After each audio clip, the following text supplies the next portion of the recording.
Okay, guys, so we'll start with the session now. Almost everyone is here. So, before we start with the class, I will just quickly introduce myself. So, this is Pratiksha, and I will be your coding mentor for Python. I'm basically a software engineer, and I have 2+ years of experience as a software developer. Previously, I was working at Infosys as a systems engineer. After that, I switched my profile into full time teaching career. So that's pretty much about me. Before I start with this session, I would like to know if you guys are beginner in coding or you have few knowledge of it. It can be any language, not like it's not like that. I'm asking you about Python. I just want to know if you have any prior knowledge of coding. So you can post your response in the chat box.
Okay.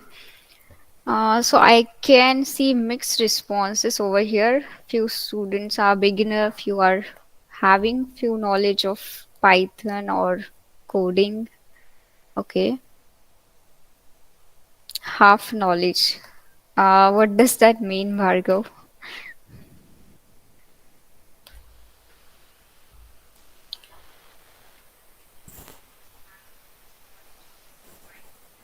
Okay, so guys, in this particular course, we will be starting everything from basics. So even if you are a beginner, don't worry, and even if you have prior knowledge of it, it will be kind of revision for you.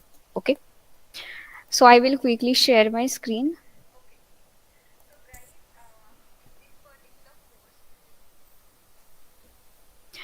Is my screen visible, guys? Yes, ma'am. Okay.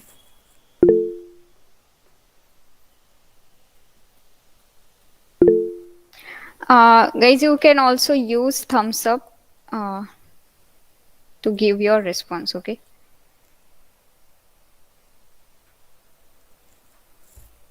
Okay, great.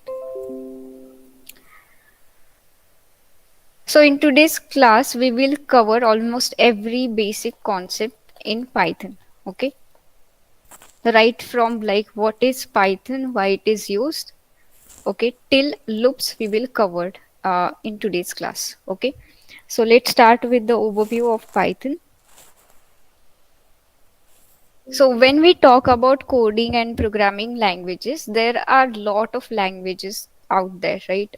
You might have heard about like there is guys, please keep yourself mute. Yeah.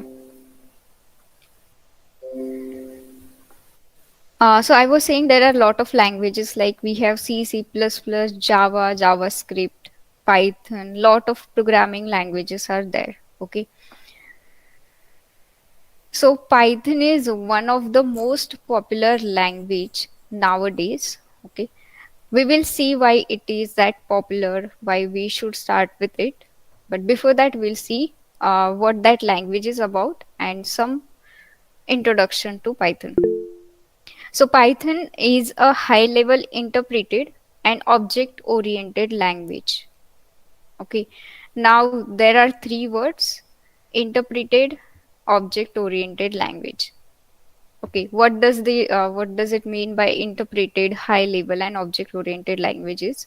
Basically, when we talk about programming languages, there are two types. Some languages are compiled, some languages are interpreted. Okay, we'll not focus about compiled language. We'll just talk about interpreted one. So, when we say Python is interpreted language, it means the code of that Python will be executing line by line. Okay, unlike compiled languages, like Python will not directly convert like each code into machine, like the entire code into machine language. Machine language means the byte code, zeros and ones. Okay, instead it will run the code line by line. That's what interpreted means. Next is, it is object oriented programming language. Again, there are two types. Few languages are procedure oriented and few are object oriented. Okay, object oriented means everything will revolve around objects. Okay, objects you can consider as a real world entity. I will not talk about object oriented in very detail. I'm just giving you overview about it because we will be covering this topic in the upcoming classes. Now next, Python is highly readable, and most important thing is it uses very simple syntax. So even if you are a beginner, you will be able to learn it very quickly because it uses simple English keywords and it has a very simple syntax when we compare it with the other languages. And yeah, Python was developed by Van Guido Rossum in 1990. Now, why it is one of the most popular language? See, there is a booming area currently, which is data science and machine learning. Okay. Now, in both of this field, Python is the language which is being used. So in data science, we can use data analytics, we can use Python. In machine learning, in web development also, you can use Python, and obviously in automation also. So this was a quick overview about Python. Let's start with few basic concepts in this. First thing we will see about variables and data types. Now what are these variables? Variables, you can say it's just like a container which can store some data inside it. Okay. So you might, I hope all of you know mathematics. Okay. Just like in math, we write x equal to 2, y equal to 3, or a equal to some value, right? Just like that, in programming languages also, we can make use of alphabets and words to store some data. And that those words or alphabets, we call those as variables. Okay. And it is storing the value. That's why you can consider it as a container or a box where you are storing some data. Okay. Now that data can be anything. It can be a number, it can be a text value. Am I clear?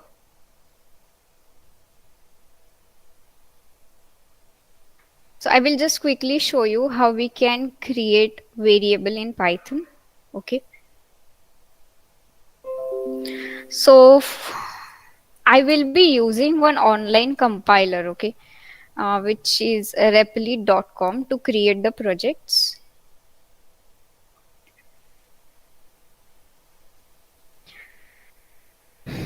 You guys can use any other platform. Let's say if you have Jupyter Notebook installed, you can use any other Python editor, or you can always go for online compiler.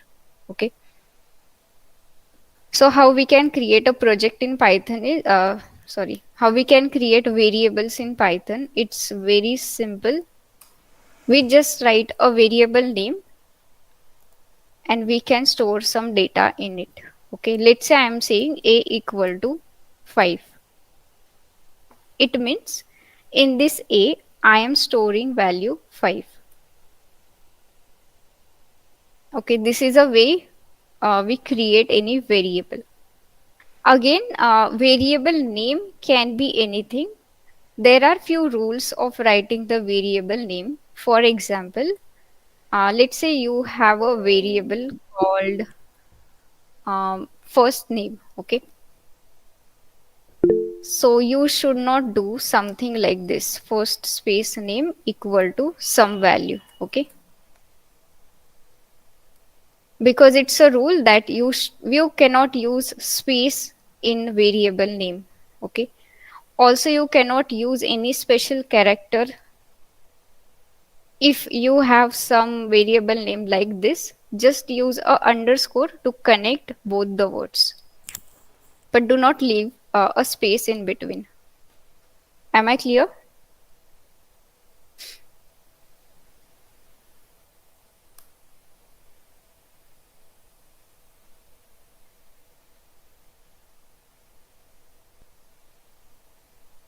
Guys, I'm so sorry. I just forgot to share Replit screen.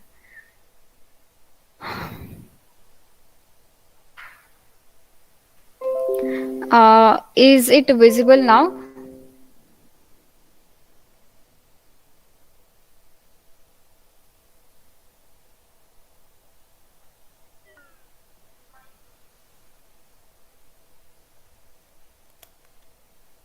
Okay, yeah. So see, this is how you can create a variable name.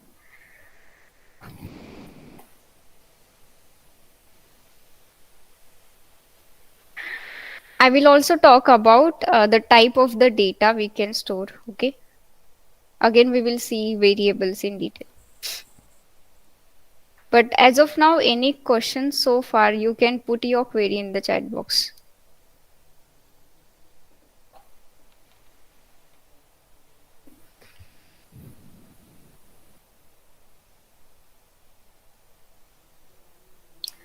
Okay, I can see no questions. So let's move forward.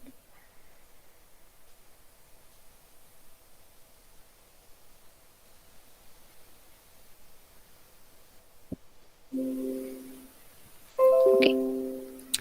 Can you see my PPT?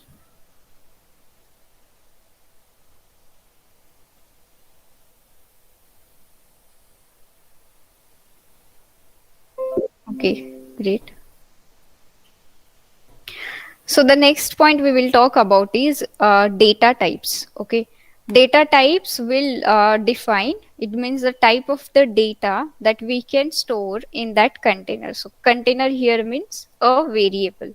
Okay, so there are different data types.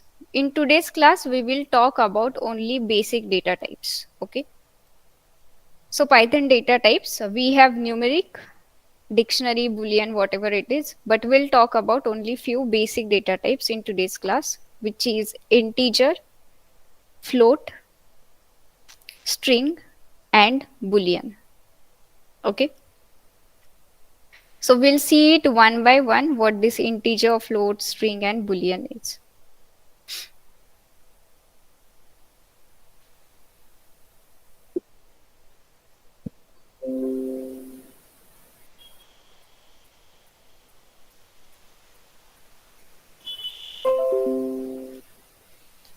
Okay, I hope my Replit screen is visible.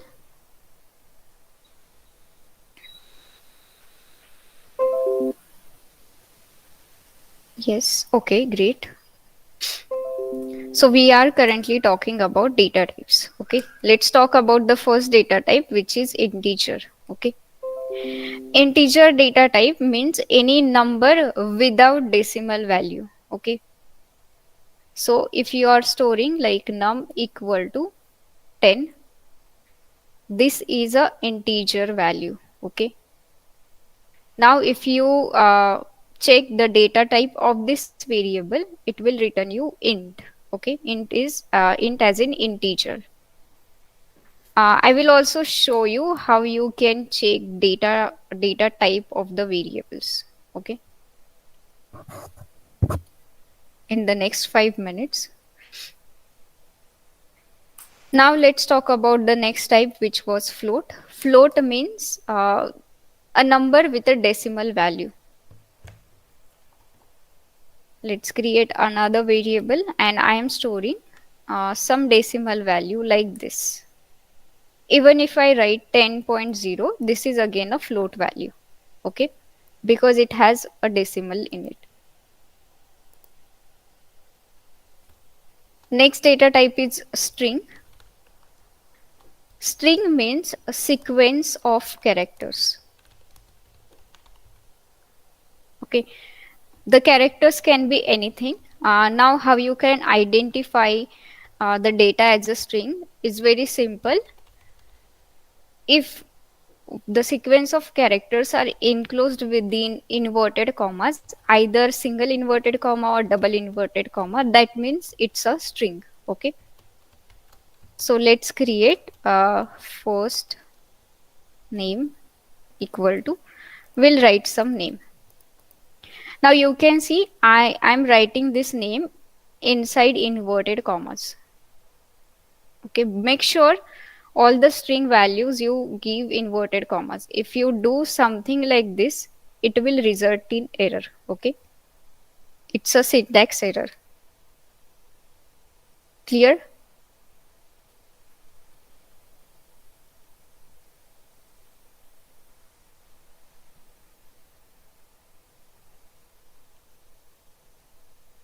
Okay, great. Now the next data type we will talk about is boolean. Boolean data type means it will have only two values, either true or false. Okay, so let's take one variable. I'm just taking a random name. Okay, equal to, if you do something like this, so this is a boolean value. Okay, true, and the other boolean value is false. So this data type is nothing but boolean. Now my question to you guys is, if I am storing like this, can you just put it in the chat box, what is the data type of flag variable?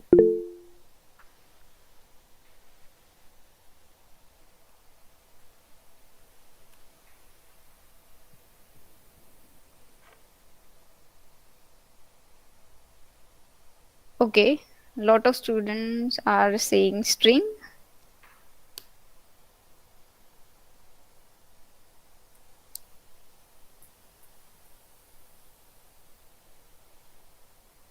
Okay, yes, so most of you people are correct. So it's a string data type. Okay, because I just explained you, if it's enclosed within inverted commas, that means it's a string. Okay, if it is like this, true and false, then it's a boolean value. I hope this is clear now.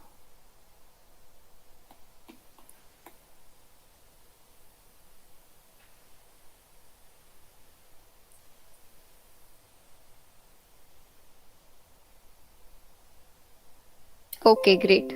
Yeah, so this was about data type and variables. I will also tell you about the print function because it's important, and then we'll talk about how you can check the data type of any variable. So print is a function which we use in order to print anything on the screen. Okay, that anything can be any text or any variable's value. Currently I will just show you how you can display variables value. You just write print round brackets name of the variable.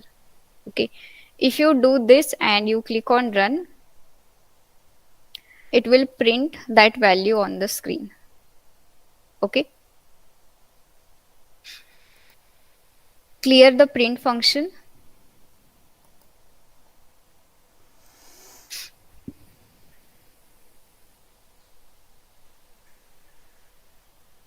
Okay, great.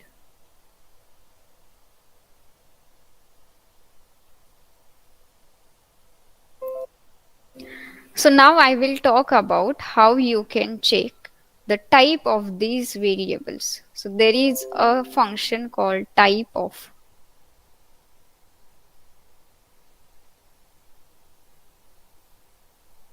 Just mention name of the variable over here. If you run it, it will show something like this class and int. Okay. Don't focus on the class keyword right now. Just focus on this part, int. Okay. It means it's a integer value. Okay. Similarly, if you check other things,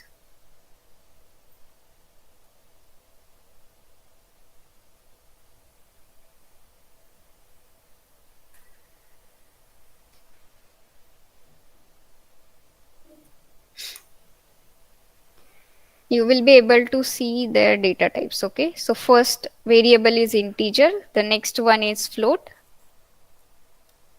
This str means string. Okay. And finally bool is for boolean. Now those guys who were having issue with this question, see, I'm writing it inside the inverted commas. Okay. And see if I run it, can you see what is it is showing me? It's a string now. Clear?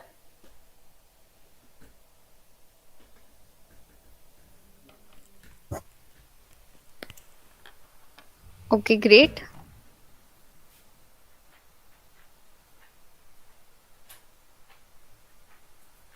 No, it's not like that flag is mandatory for boolean.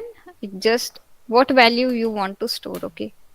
I just took that name randomly. Okay.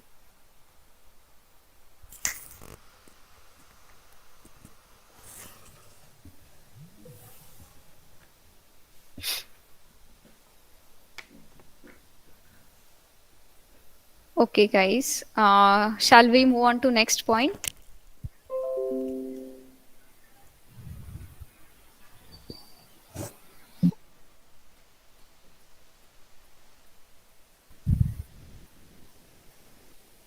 Okay, I'm moving on to next point.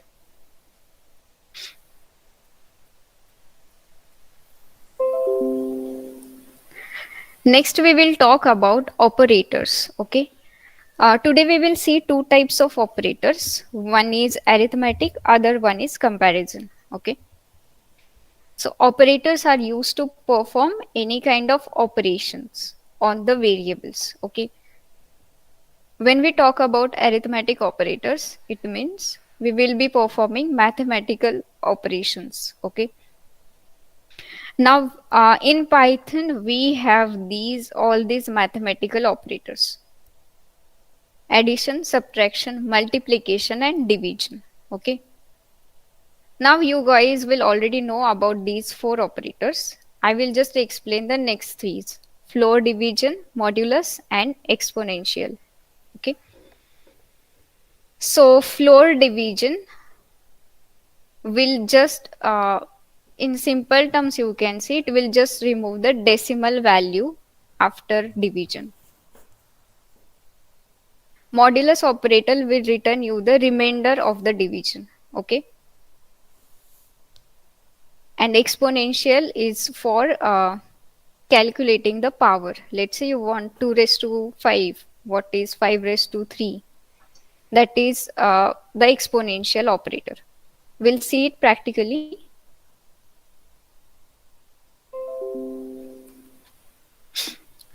Um, I will just use these two numbers only. Okay. Num and num1. So if I print num plus num1, for sure it will display addition of this. Okay. Can you see 20?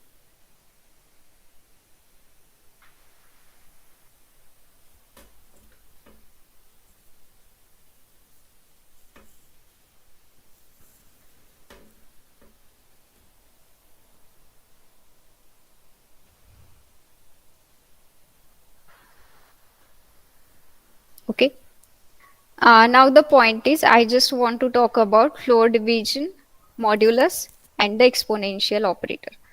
I am just taking some small values, 20, this is 5.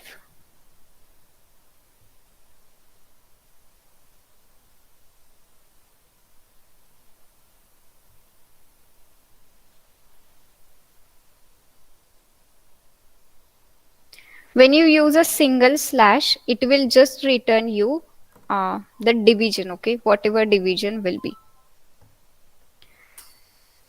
Floor division will just remove. Floor division means when you use a double slash instead of single slash. That's the sign for floor division. Now just see. Can you see the difference between division and floor division? Okay, it just removed this decimal value from the output. Now you will say what's the use of this? This floor division operator is used in many of the places. Okay, we will see those examples in upcoming classes. Okay. The next operator I want to explain is modulus operator. This is one of the most important operator. Okay, and the sign of the modulus operator is percentage. Now, what I told you earlier, modulus will return remainder of the division. So C, it's returning 0.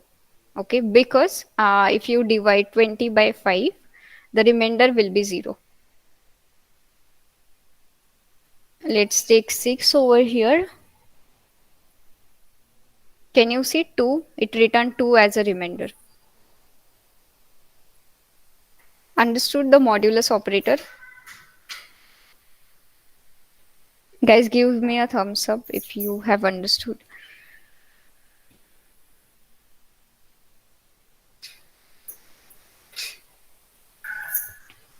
Okay, great.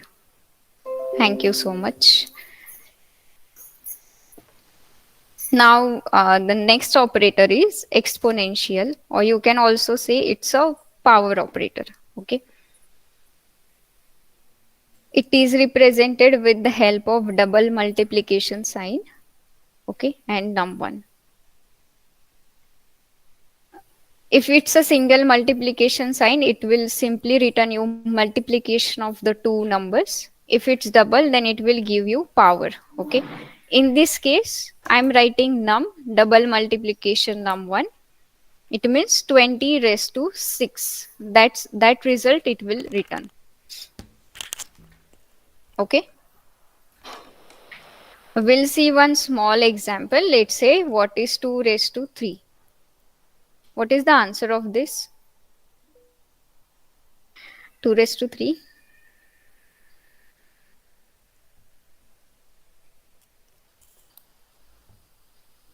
Okay, great. 8. Okay, so it should return 8. Got here 8 over here.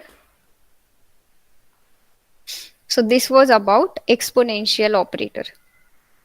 Any doubts so far in arithmetic operators?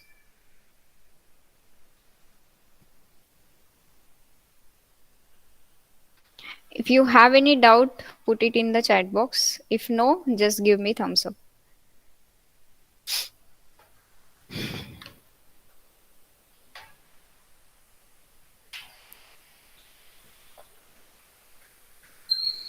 Okay, I can see lot of thumbs up over here and no doubt in chat. Okay, so let's move on to next point. The next operator, next type of operator is comparison operator. Okay, so comparison, so it's for comparing the values. One more thing about comparison operator will is it will either return true or false value. Okay, it will not return anything. Now there are these comparison operators: less than, greater than, less than equal to, greater than equal to, double equal to, and this is for not equal to. We will see all of this in detail.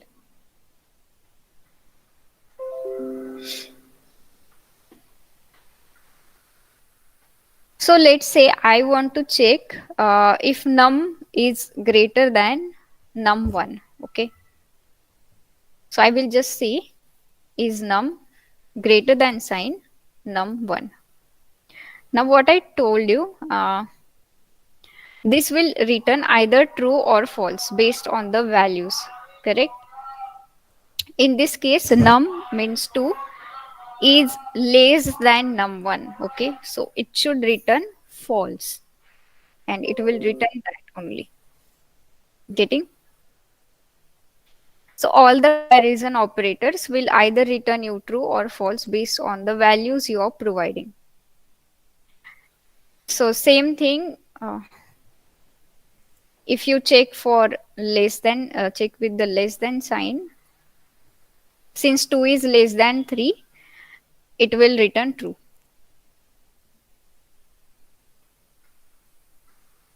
Clear? Similarly, greater than equal to and less than equal to will check if the value is greater than or equal to the other value. The next will check if the value is less than or equal to that value. Okay, that's the only difference in less than and greater than, less than equal to and greater than equal to. Next was double equal to sign.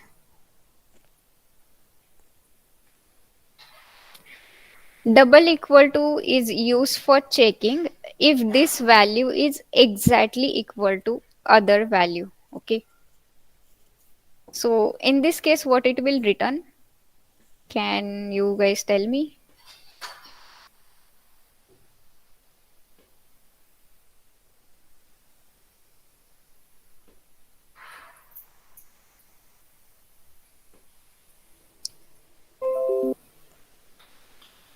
Okay, correct.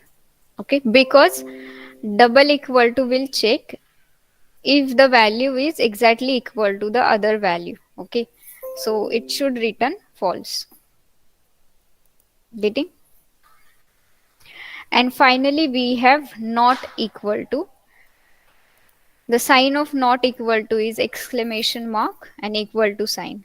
Okay, this will check if the this value is not equal to the other value. Okay,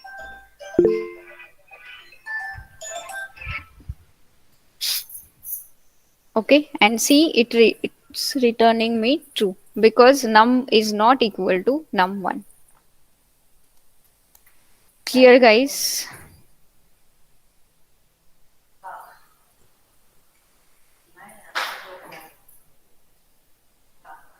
Any questions?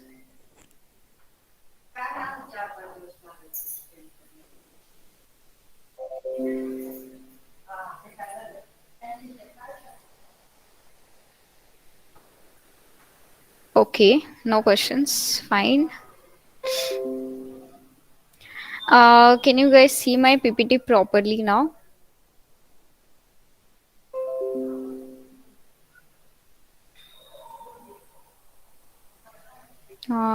Who is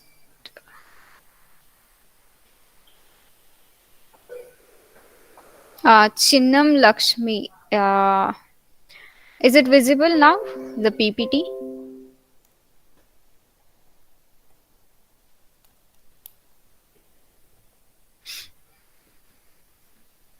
Okay, I'm moving on to the next point. So next we will talk about conditional statements. Okay, what these conditional statements are. So conditional statements are used to perform some task based on the condition. Okay, if we talk about a real world example of this conditional statement, the best example is, lot of us have lot of us might have faced this situation already. Let's say it's your board exams, then we have often seen that our parents will say something like this, that if you score greater than 90% or if you score let's say more than 85%, we will give you a bike or a mobile. Okay, else you will not get anything, or else whatever consequences are, you will have to face, right? This is the real world example of conditional statement. Okay, we can implement this conditional statement in Python also.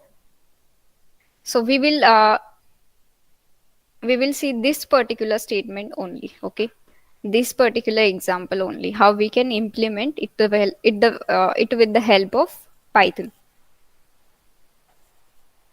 So this is the syntax.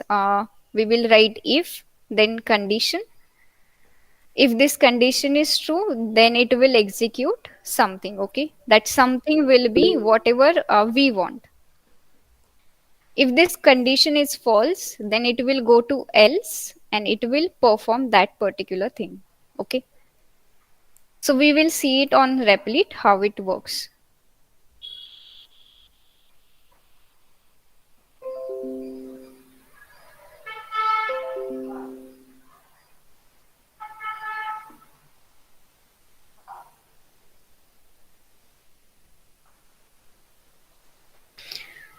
So our example is our parent is asking us about the mark, and based on the marks, they will be giving us something, right? So let's say I am creating a variable marks, and here I will store some value. For now, let's store 85. Okay. Now we have to write the condition to check if the marks are greater than 90. Okay. So we will write if this marks, then our comparison operator 90. Okay. So this is the condition.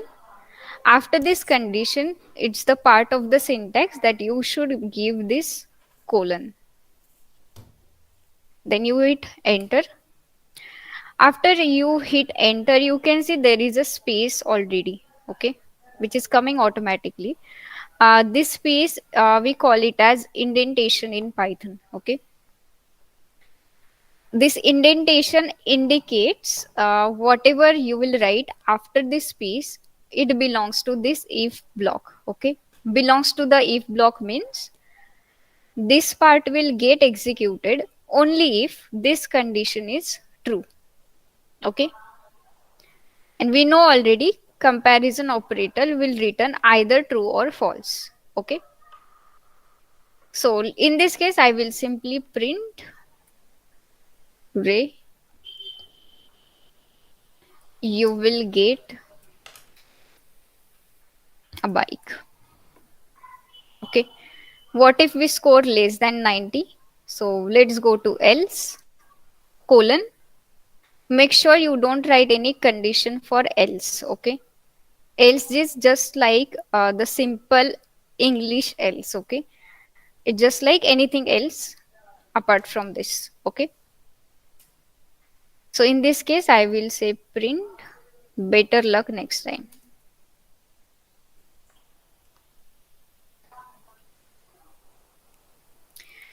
So let's see if we get a proper output. What do you guys think in this case? What should it return?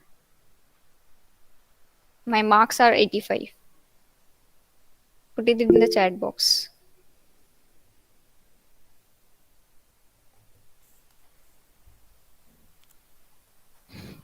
Okay, great.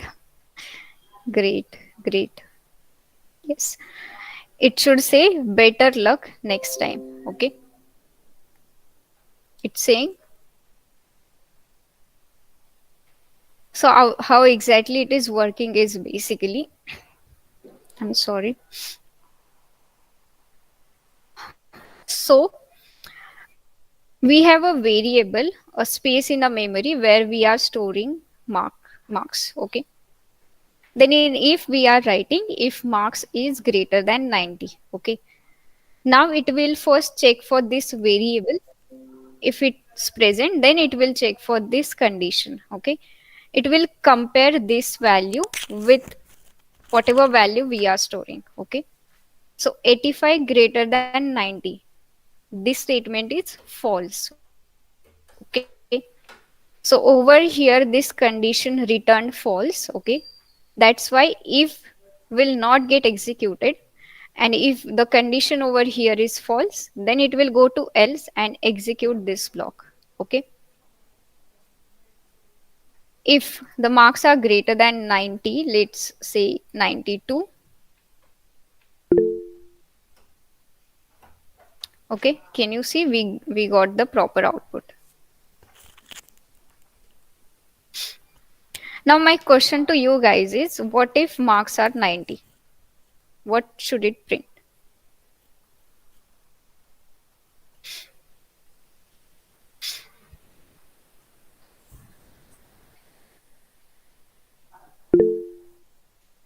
Okay. Okay.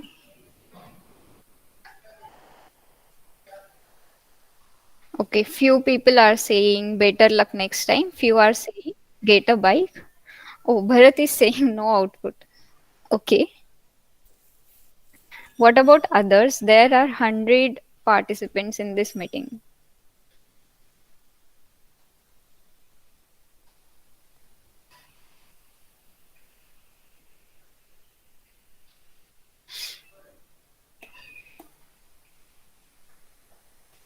Okay. So those who are saying if should get executed, see the output. It is saying better luck next time. Okay. So guys, we just learned about comparison operators, right? Greater than, equal to. Okay. See the sign over here. It's just greater than. Okay. We are not checking if it's greater than or equal to 90. We are checking if it is greater than 90. Okay. So that's why this condition is failing and it is going to else block. Okay. If it was greater than equal to, then it will execute the if block. Am I clear with this point, guys?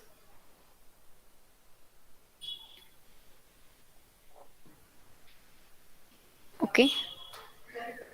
So the people who were saying if should get executed, am I clear?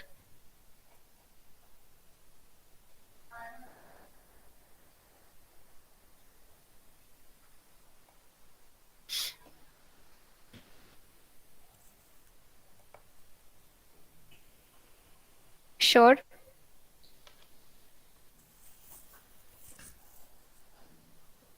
Okay. With this, I want you guys to have some hands-on practice. Okay. So you guys have to execute this if and else. If you have Jupyter Notebook, if you have PyCharm, you can use that.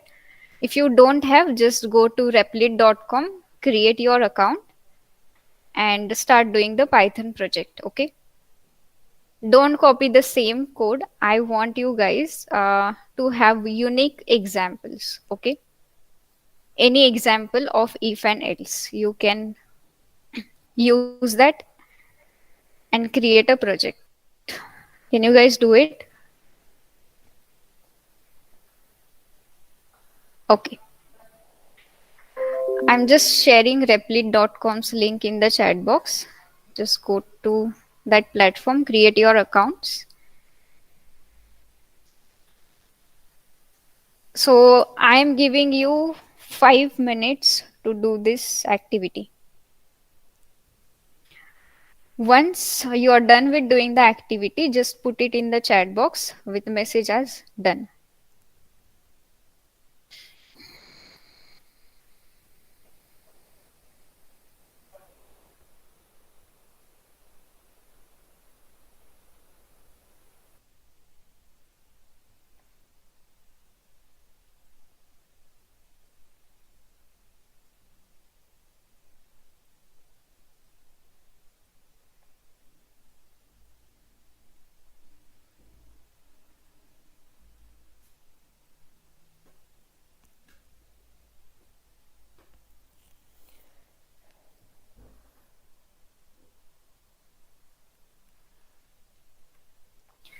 Guys, start doing the activity. You have only 5 minutes.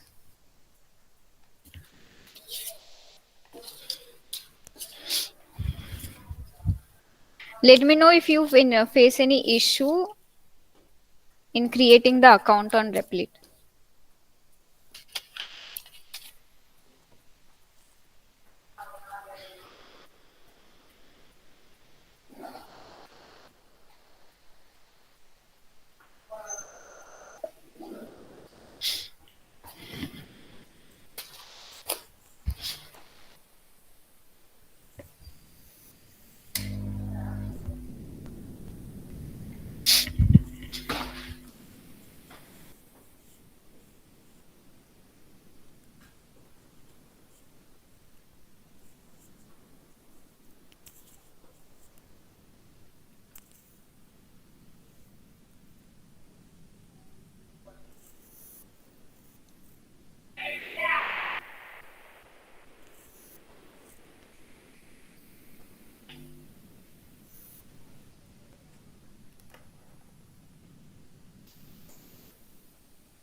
Also, let me know which editor you are using.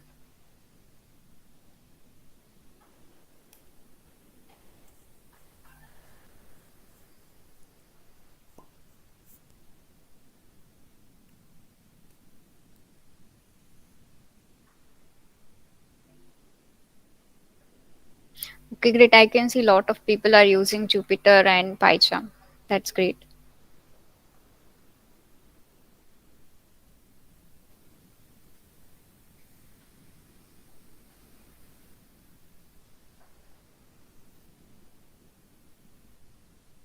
Okay, Google Colab, nice.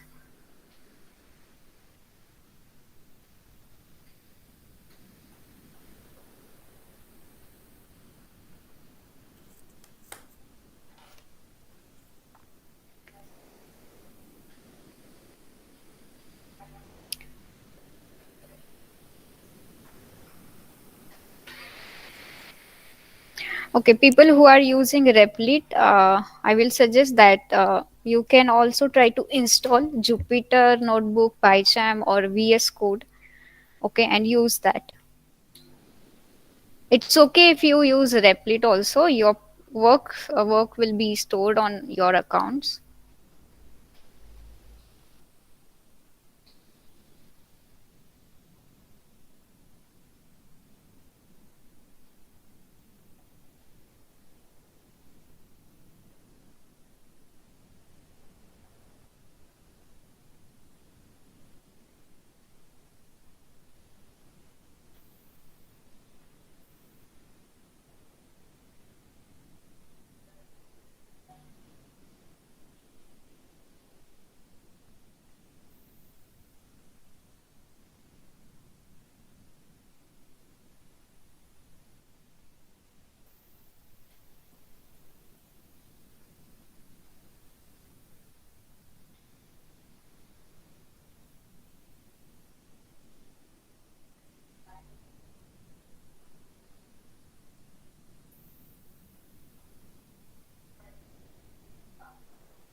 Okay, guys, what about others? Are you done with the activity? Also, let me know which example you implemented or you used the same example as me.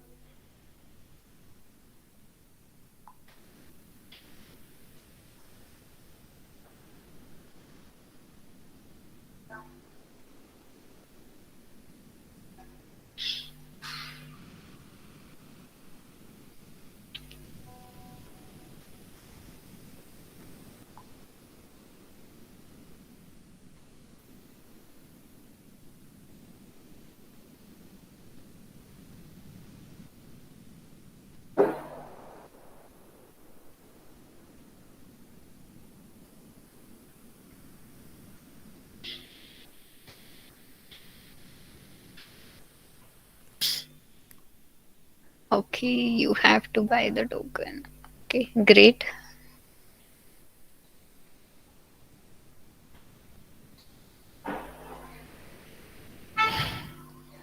Okay, age for votes. That's great. Okay, I can see many people are done with the activity, so I'm moving on to next.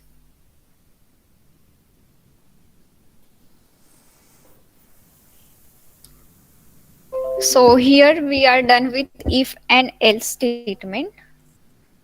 You can also have if elif statement.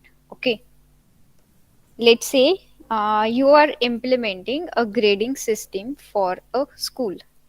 Okay, now they will be having certain criteria. Let's say students marks are less than equal to 100 and it is greater than 90, then that student will get a grade. Okay, if it is less than equal to 90 but greater than equal to 80, or let's say just greater than 80, then student will get b grade. Here you can see there are multiple conditions. Okay, now it cannot be implemented just with the help of if and else. Okay, we will have to use something called if elif. Okay, if elif statements. So I will just change this condition to marks are less than equal to 100,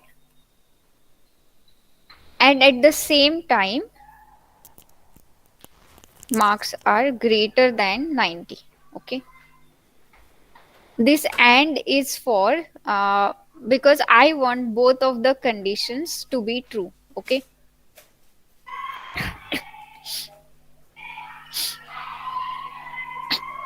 that's why I'm using and keyword over here. Okay, and I'll just say student will get a grade. Let's talk about elif. So when you use elif, you will be able to give the next condition. Okay, so let's write marks are less than equal to 90 but it is greater than 80, then that student will get b grade. Okay, and so on. You can write as many conditions you want. Okay, I'm just writing one more condition and then I'll just write else 80 and marks are greater than 70, and this student will go to C grade.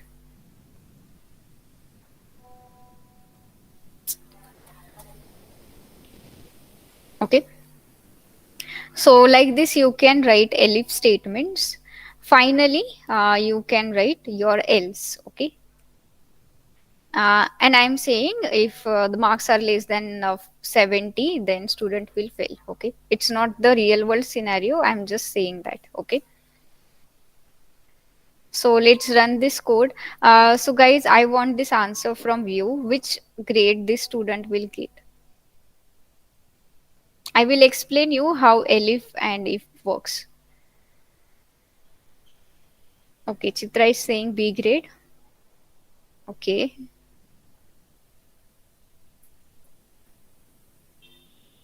correct guys, you are right. So student will get B grade because student falls under this category. Okay, his or her marks are less than equal to 90. Okay, and it's greater than 80. So it should print B grade. Getting? So what happens in if and elif statement is it will first check your if condition. Okay, if the if condition fails, then only it will go to the next condition. Okay, which you will write. In this case we are writing elif marks less than whatever it is. Okay, if let's say this condition is also failing, then it will again go and check the next condition. Okay, this is how if elif works. It will not check all the conditions. Okay, if there was a scenario where if condition was true, then it will not go ahead and check all these conditions. Okay, it will go and check next condition only if the previous condition is failing. Okay, am I clear with this point?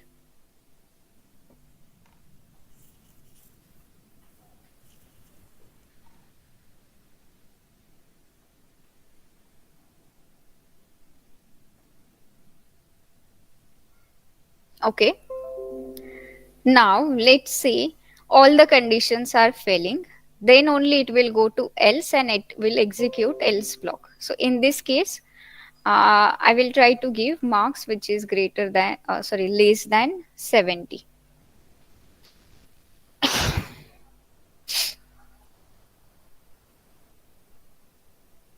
Can you see a fail is written over here? So else will get executed only if all the conditions are failing. Any questions or any doubts so far in if elif?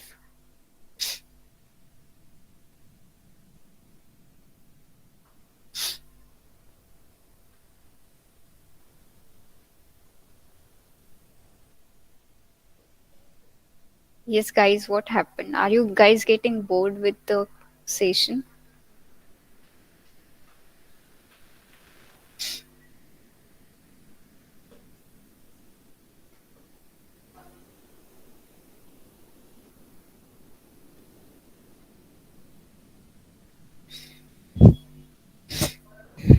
Okay, okay. Thank you for the response. Okay, nice. Okay. Bharat, we have other operators. It comes under the part of logical operators. Okay. We have or operator. Okay. We also have something called not operator. But that's a completely different topic. So that I'm not taking it in detail.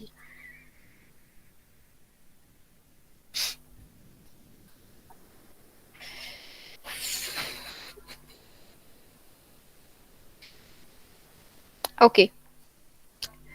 So, guys, please quickly implement any if, elif real world scenario you can think of. Again, you will get 5 minutes to do it. Then we are left with only one topic. So, do this activity quickly. And once you are done, you can just put done in the chat box.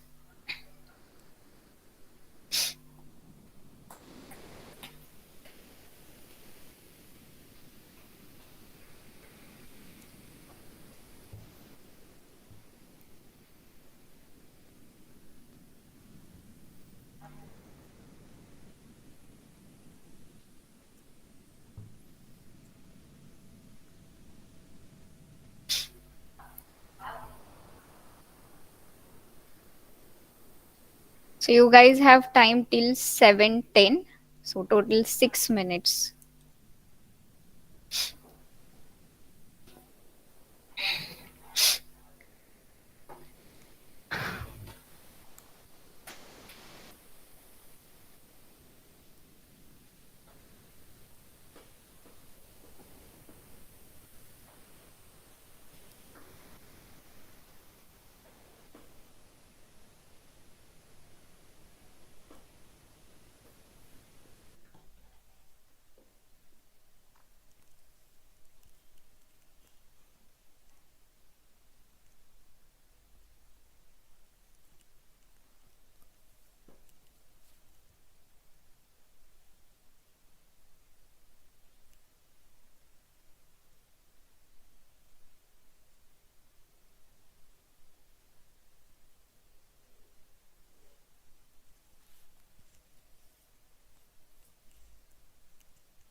Okay, guys, 2 more minutes to go.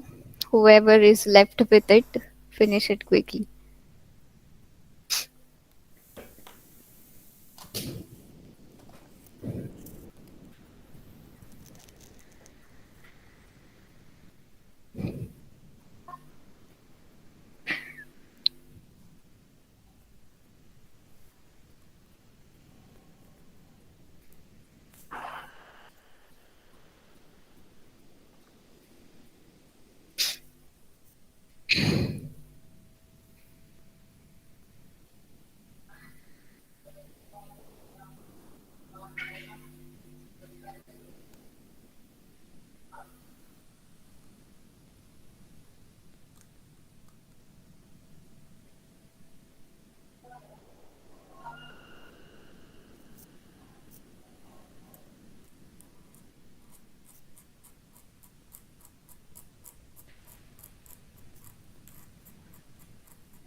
Okay, great. So I can see a lot of people are done with the activity. So I am moving on to next point. Okay. Um,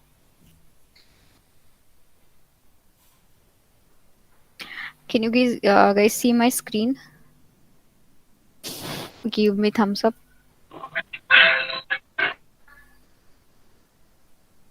Okay. So now we will talk about loops. Okay. What is loops and why it is important? So let's say there is a scenario where you want to execute a block of statement again and again. Okay. You have to repeat particular block of statements. In that case, loops are very useful. Okay. Again, in loops, we have two types of loops in Python. Okay. One is for loop, other one is while loop. Syntax and working is quite different, okay, but both the loops are used for the same thing, like repeating the block of statements again and again. Okay, if we talk about the for loop, so you will use for loop in a scenario or a situation where you know how many times you want to execute particular statements. Okay, for example, you want to create table of some number. Okay, table of 5 or 6, any number. Now in this case, can you guys tell me how many times we should multiply a number to create a table? Like, let's say you want to create a table of 5. So what we generally do, we will multiply 5 by 1, 5 by 2, 3, 4 till 10, correct? So in this case, we know the exact number of rounds we will need. Okay. So this is just an example I am giving. The other example can be, let's say you want to just print numbers from 1 to 10. Again, or 1 to 15. In this case also you know that you need to print something 15 times. Okay. So in every case where you know the exact number of iterations, you go for loop. Then when to use while loop. Okay. Here you can see it is saying condition true, body of the loop, condition is false, out of the loop. Okay. So while will work on only the condition. Okay. So a real world example can be, let me think of one.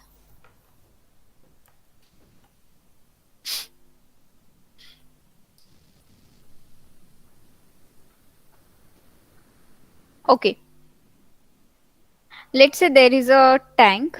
Okay, you don't know size of the tank, and you also don't know how much water is present inside it. Okay, your task is you have to fill water bottles till the tank is not empty. Okay, in this case you don't know the size of the tank, so you don't know how much water is present inside it. So basically you don't know how many bottles you will need or how many times you will have to take out the water from that tank. Okay, only thing you know is a condition. The condition is till the tank is not empty, you have to remove water from that tank. Okay, so this is one example of while loop. Okay, you will use simply a while loop and it will check if the condition is true. It will keep on executing. Once the condition becomes false, that time while loop will get terminated. Got it?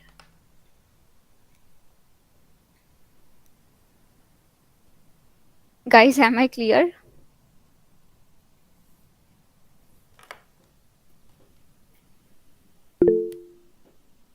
Yes, Janardhan, do you have any question?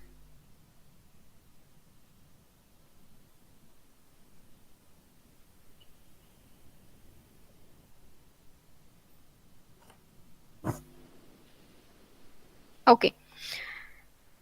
We will see how we can implement the loop practically. Okay. We'll start with the for loop.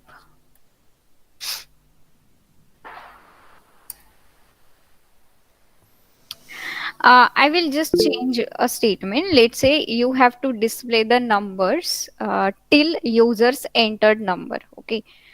So this time user will give us a number. Let's say user will give 15.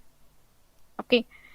Then you have to print, for example, you have to print all the even numbers between 1 to 15. Okay.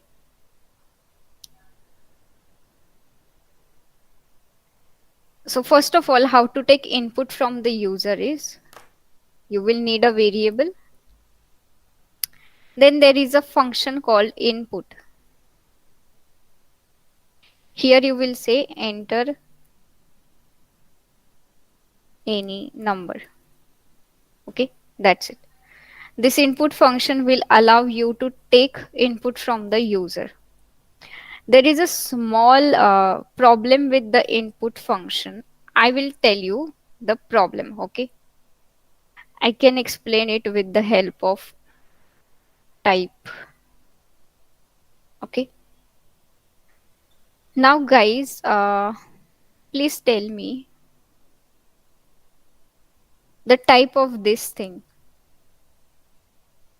I entered a number. What is the data type of that?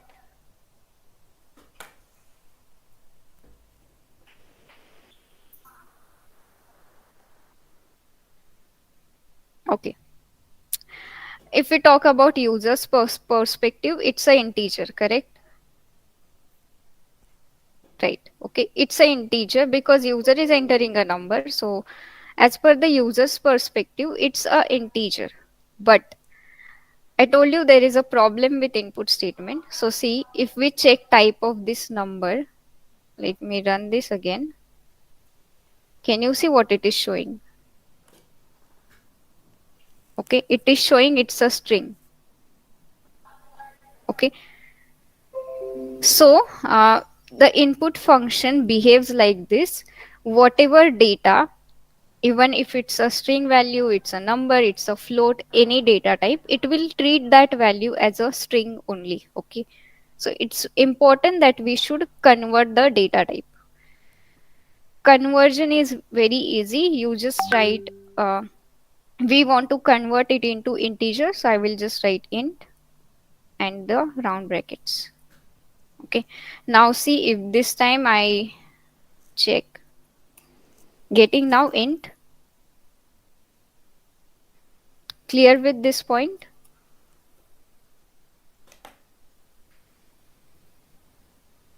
Okay, great.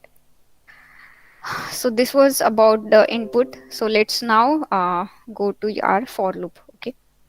I will first show you how you can print numbers from 1 till the user entered number. Okay. So you will write for, you have to take one variable. Okay. Generally we take that variable as I. Then you will say in. Then there is a range function, square, round brackets. Okay. Now in this range function, you have to pass the start value, the value from which you want to start. We want to start from 1, so I will mention 1. Then next it takes is the end value. Okay, where to stop. So we have to stop at the user's entered number. Let's say if user is entering 5, then we just have to print 1, 2, 3, 4, 5. Okay, so it should stop at 5. But make sure in the end value you are giving one incremented value over here. Okay, I will tell you why. So you should mention num plus 1. Then there is a colon, and I will simply print I. Let's enter 8. Can you see numbers from 1 to 8 getting printed on the screen? So how the for loop works basically, in this I, these values will be stored. Okay, the values we are mentioning in the range function. So in the first iteration, I will start from the start value, which is 1 in this case. Okay. So in the first iteration, value of I is 1. It will get executed. One more thing, it will check for the end value also. Okay. It will check if the current value of I is less than the end value or not. If it is less than the end value, then only it will come inside the loop and it will execute whatever statement we will write. Okay.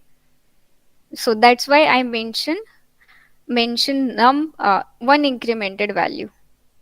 See, if you give only num over here, it will not take. Okay. I'm giving 5 this time. It is printing values only 1, 2, 3, and 4. It is not printing 5. Okay. It's because the condition it is checking for. It is checking for current value of I is less than num or not. Okay.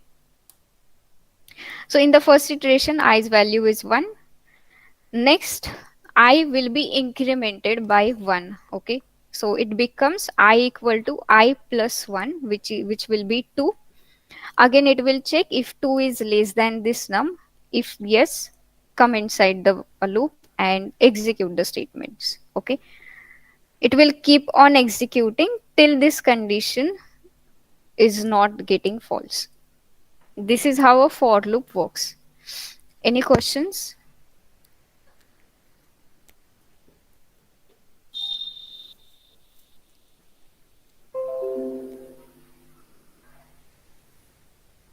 Okay. Yeah, we'll talk about the difference again. For now, is there any question in for loop?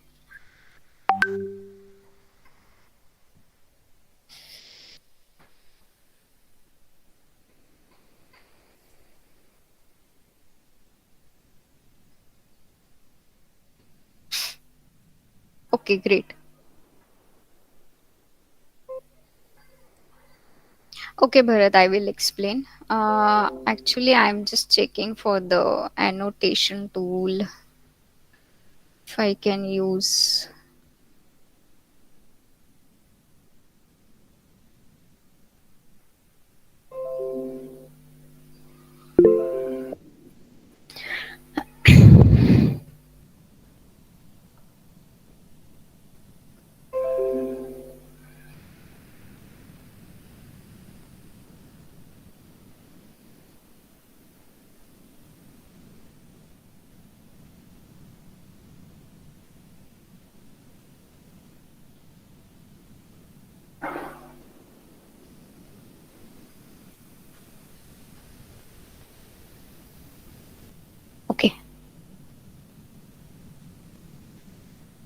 Is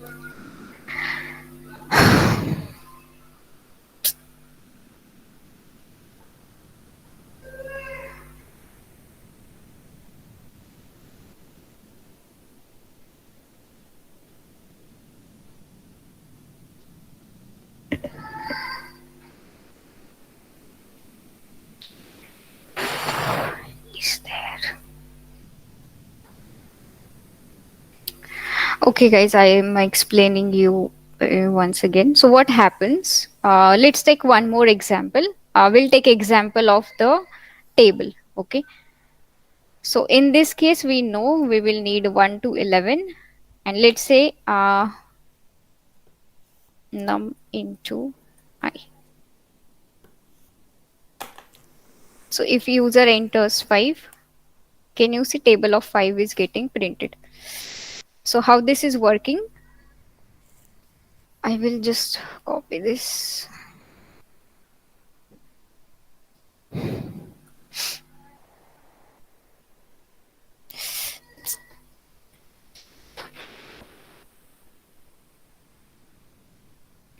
Okay. So this was the code we wrote, right? For I in range 1 to 11, print num into I. What happens in this case is I will start from, I will be initialized to the start value. The start value over here is this one, okay? Then it will check if this current value of I is less than our end value, okay? So 1 is less than 11. That's why it will go inside the loop and it will execute whatever we are writing.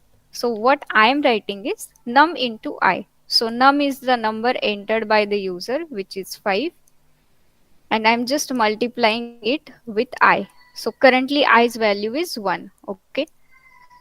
And that is why it is printing 5, okay? And this completes our one iteration. In the next iteration, what happens is I value will get incremented by 1, okay? So I will become I plus 1. So now it will be 2. Again, it will check if current value of I is less than our end value. So 2 is less than 11. Come inside the loop, execute this statement. So it will then say 5 into 2, okay, which is 10. That's what we are getting in the second iteration, right?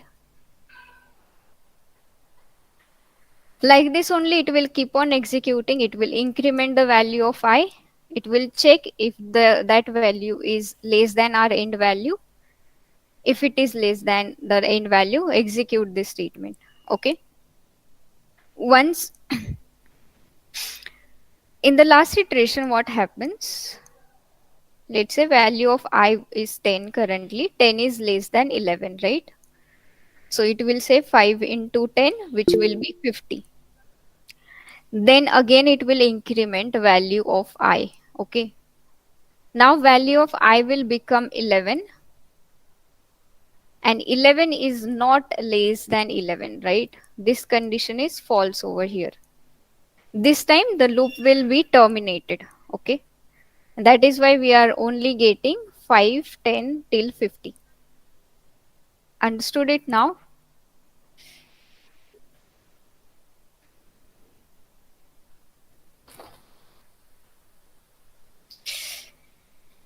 Yes, Chinnam Lakshmi, please post your query in the chat box.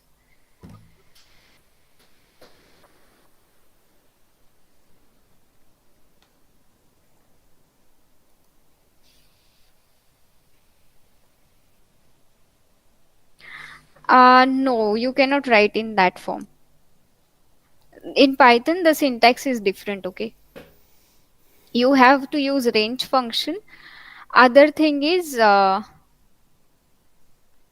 like if you have list or a string, then in that case, again, syntax will be different. In that case, you don't have to use range, okay? Okay. So Kishore, what happens when just now I like told you it every time it checks for if current value of I is less than our end value. Okay, now in the end value we have mentioned 11. Okay, so when value of I becomes 11, 11 is not less than 11, right? 11 is equal to 11. Okay, so 11 less than 11, the condition is getting false, and that is why the loop is terminating at that point. Clear? Okay. Any other question, guys?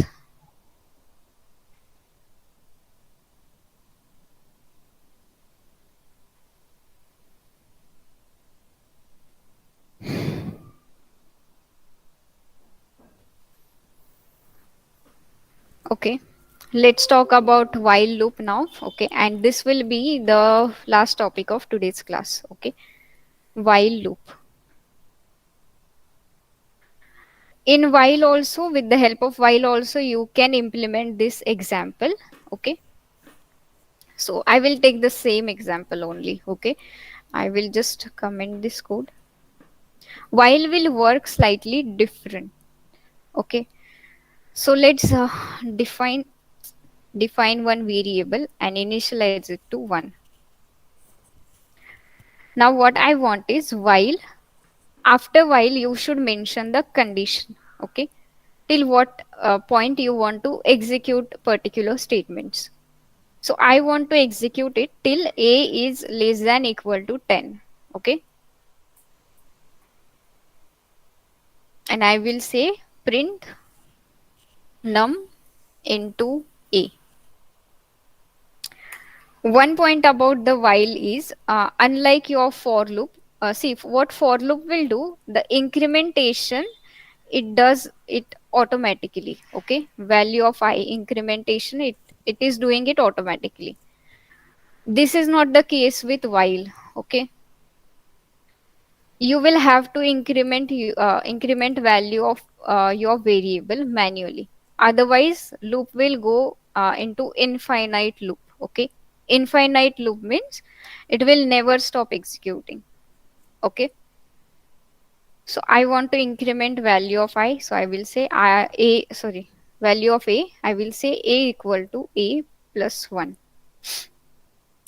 Let's see if we are getting the same result.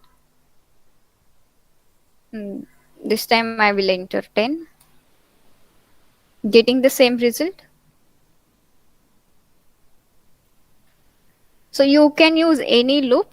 There are few special conditions in which only while will work. Okay, so where you don't know about how many iterations you want.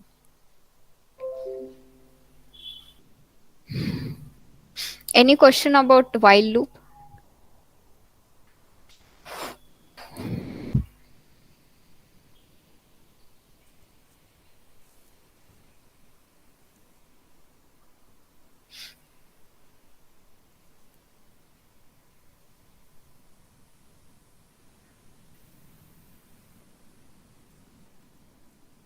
No questions?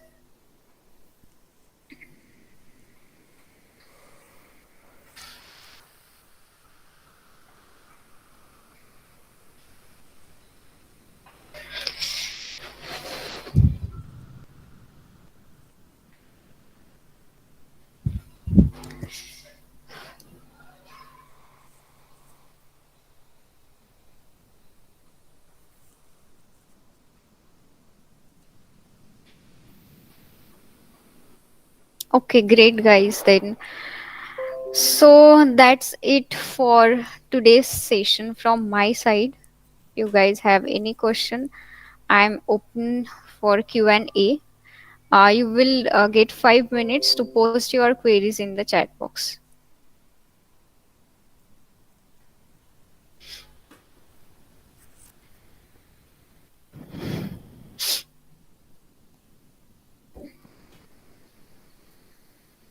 Also, please practice for loop and while loop by taking your own examples.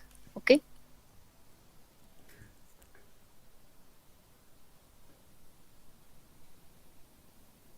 Okay. Major difference between for and while It's just a situation. Okay, for you will use when you know exact number of iterations, you basically you know how many times you want to execute particular statements. In that case you can go for loop. You will have to go for while loop where you don't know about how many times you want to execute the statements. Okay, instead what you know is you know the terminating condition.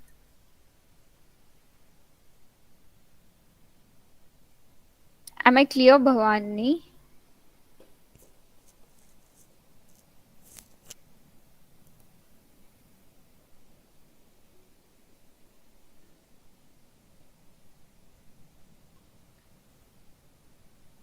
Okay.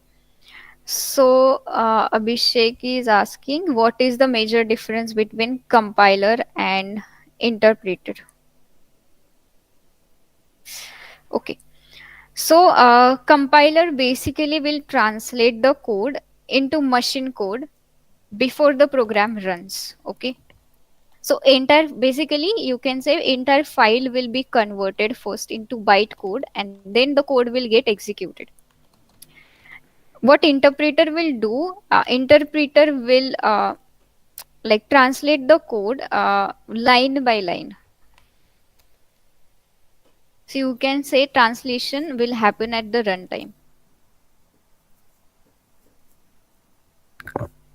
Clear?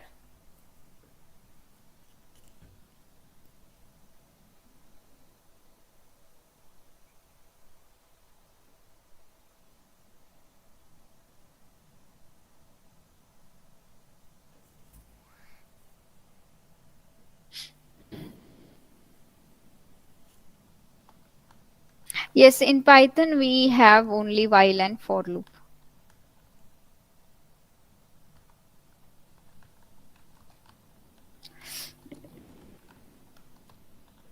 You can also have nested loops, okay, like for inside for, while inside while, or for inside while and vice versa.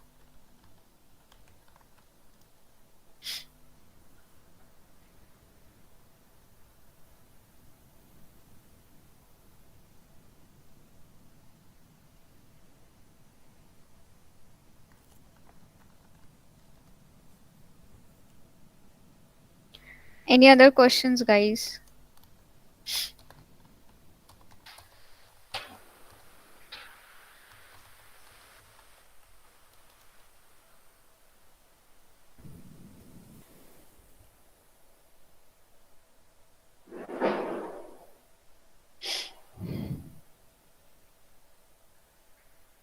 Okay, I can see no more questions on the screen. So let's wrap up this class.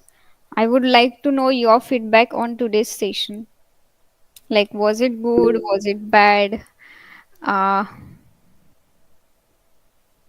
yes, guys.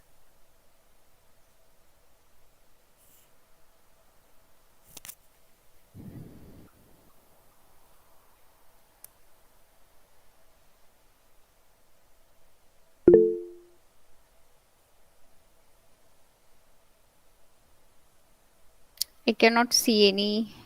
Oh,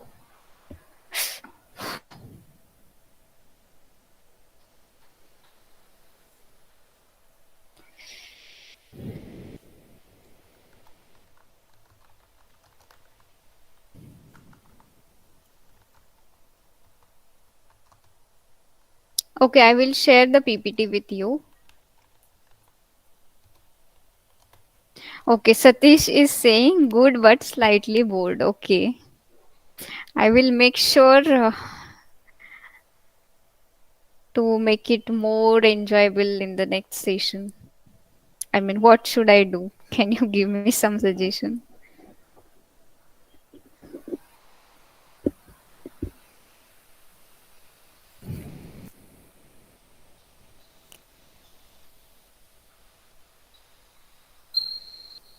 Okay, you will get the exercises on your Telegram channel.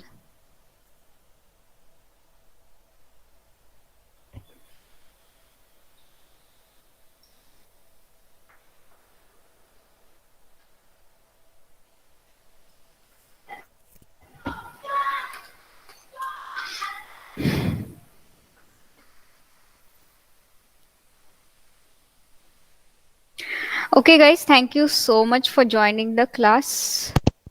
We will meet in the next session now. Whatever exercise you will get, please finish those. Okay.